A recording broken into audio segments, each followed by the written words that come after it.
اے نبی صلی اللہ علیہ وآلہ وسلم، کہہ دو کہ میں تو اپنے پروردگار ہی کی عبادت کرتا ہوں اور کسی کو اس کا شریک نہیں بناتا۔ یہ بھی کہہ دو کہ میں تمہارے لیے نہ کسی نقصان کا اور نہ نفع کا کچھ اختیار رکھتا ہوں۔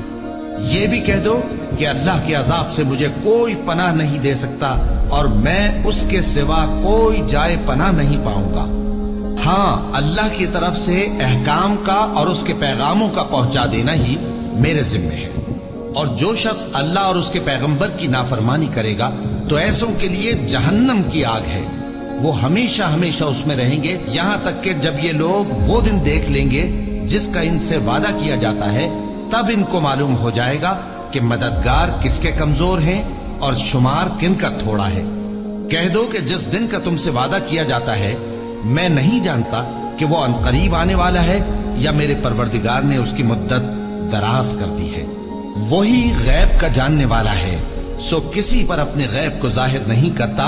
ہاں جس پیغمبر کو پسند فرمائے اور اس کو غیب کی باتیں بتا دے